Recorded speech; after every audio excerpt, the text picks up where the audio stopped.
Veniamo ora a parlare di temi legati alla sanità. Abbiamo un ospite in questa edizione, diamo il buon pomeriggio alla dottoressa Sandra Allena, ben trovata, del CGIL Medici e Dirigenza Sanitaria. L'occasione innanzitutto per parlare di un appuntamento che è nei prossimi giorni, mercoledì della prossima settimana, e riguarda un caso che particolare in questo caso, scusi il gioco di parole, ma sostanzialmente, come vedremo, ci sarà modo di capire anche che ci sono diverse situazioni che si stanno creando e sono legate in buona parte alle schede sanitarie. Il caso particolare è quello dell'ospedale di Noale. Cosa succede mercoledì, dottoressa?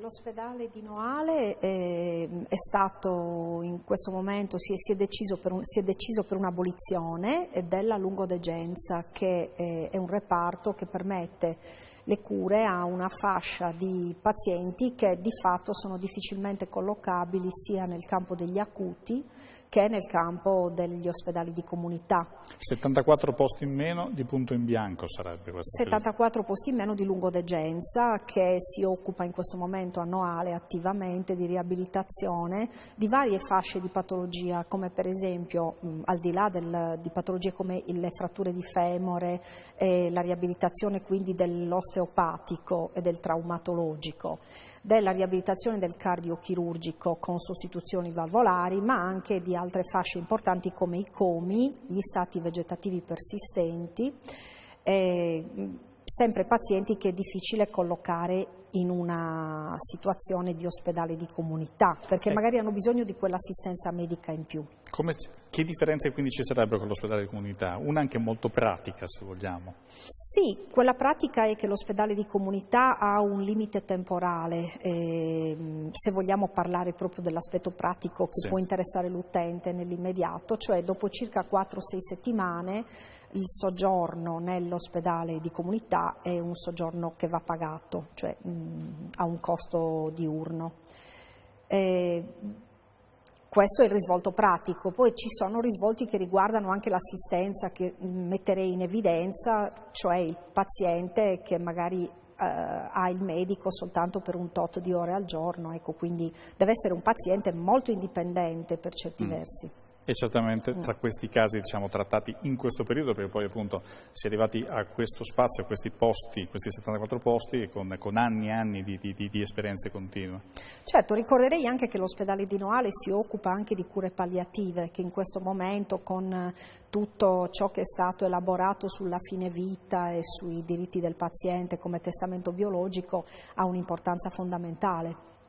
Nell'arco degli ultimi giorni, possiamo dire delle settimane, abbiamo avuto occasione nei nostri notiziari di parlare spesso delle situazioni di vari ospedali, l'ospedale civile di Venezia, Campo San Piero, altri ancora, e sempre tutti legati alle schede sanitarie. Cosa sta succedendo?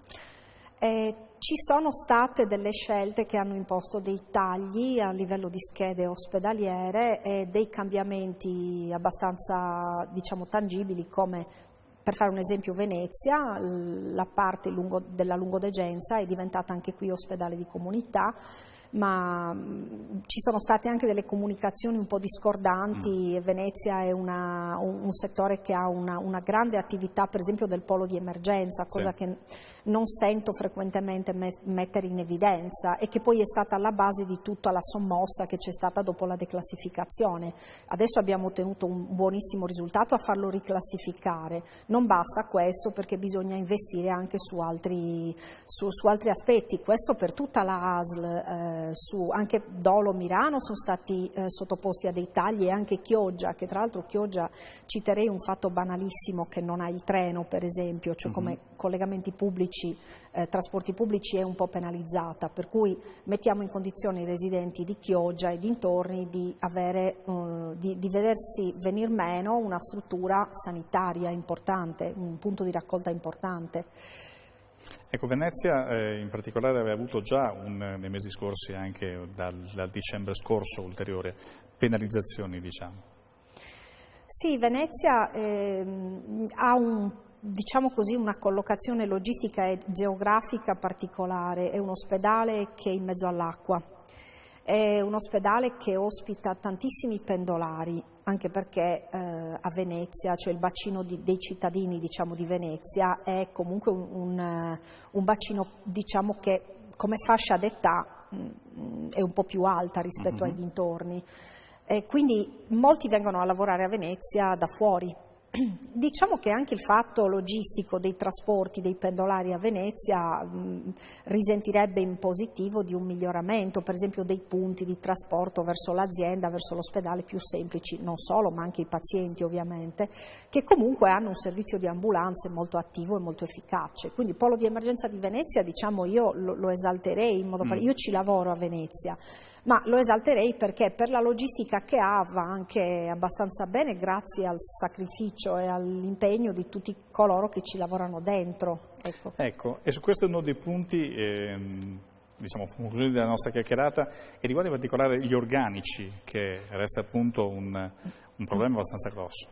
Sì, infatti la nostra battaglia sia a livello sindacale che a livello anche, devo dire, di colleghi, di medici, è quella di cercare di ottenere un miglioramento sia delle condizioni di lavoro ma anche a livello di contratto, cioè una rinegoziazione dell'aspetto normativo ed economico che spinga il lavoratore a venire più volentieri a lavorare nel settore pubblico e che quindi implementi quel settore di assunzioni che in questo momento è penalizzato per due motivi, un discorso contrattuale e un discorso di concorsi nel pubblico che non offrono condizioni di lavoro che il medico è pronto a scegliere, cioè magari preferisce qualcosa che gli garantisca condizioni di lavoro più migliori, diciamo, cioè anche sull'assistenza del paziente, cioè meno siamo, meno tempo possiamo dedicare al paziente, perché comunque i pazienti sono tanti, quindi cerchiamo di farli tutti.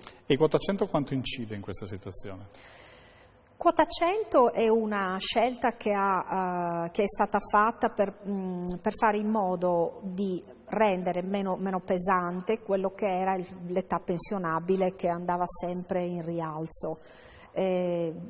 Quindi chiaramente quota 100 avrà le sue conseguenze, cioè via via nel tempo le persone andranno in pensione, ma perché? Perché le condizioni di lavoro fanno in modo che siano incentivati ad andare anche in pensione. Quindi tutto questo poi adesso è così, come sarà tra 5 anni? Cioè potremmo aspettarci un buco ancora maggiore negli organici. Attendendoci quindi anche situazioni limite come quel dottore padovano di 84 anni ancora in corsia? Sono casi, diciamo, isolati o frequenti di età così elevata? Al momento attuale non ho avuto esperienza di cose di questo tipo, ho conosciuto di persona il professor Giron, che stimo tantissimo perché è un grande anestesista. So che tutti, anche le persone che sono oltre l'età, diciamo, anche le persone che sono già in pensione, stanno facendo di tutto per cercare di ottemperare a quelle che sono delle carenze nella programmazione, nelle scelte invece di rimpolpare gli organici. Quindi a queste persone va sicuramente una menzione di merito per il sacrificio e la buonissima volontà. Sembra un po' strano affiancare una scelta di mandare prima in pensione i medici e per poi riprenderli dopo che vanno in pensione in servizio. Ecco, questo devo sottolineare, ma niente ha a che vedere con lo spirito di sacrificio dei colleghi in pensione, insomma. Grazie dunque dottoressa Sandra Allena. Niente. Ricordiamo 17 aprile è annuale questo incontro, si è visto insomma ci sono margini per poter trattare questa chiusura della lungourgenza annuale.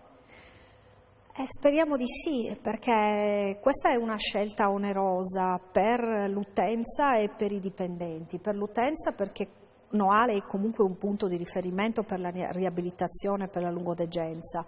Ha un contingente di 9 medici, compreso il primario, che è il dottor Voltan, che agiscono e lavorano in maniera indefessa in una struttura che promette tantissimo, perché è un bellissimo ospedale, io l'ho visitato, insomma è un ospedale anche curato. Quindi si spera che si tenga presente quanto i pazienti possono purtroppo perdere come possibilità e quanti disagi possono arrivare ai pazienti da questo, cioè cosa ne pensa l'utenza di questo, bisognerebbe sapere. E poi i dipendenti che naturalmente, venendo poi dislocati in altre strutture e nell'ottica di una politica di centralizzazione del personale sanitario, ovviamente crea dei disagi anche ai dipendenti, insomma, può creare dei disagi anche ai dipendenti. Questo, secondo me, di tutto questo bisognerebbe tener conto in ogni scelta successiva a quelle che sono state fatte finora. Grazie, ancora buon pomeriggio. Di niente, grazie a voi. Proseguiamo con l'ultima pagina del nostro notiziario, lo sport innanzitutto, il basket.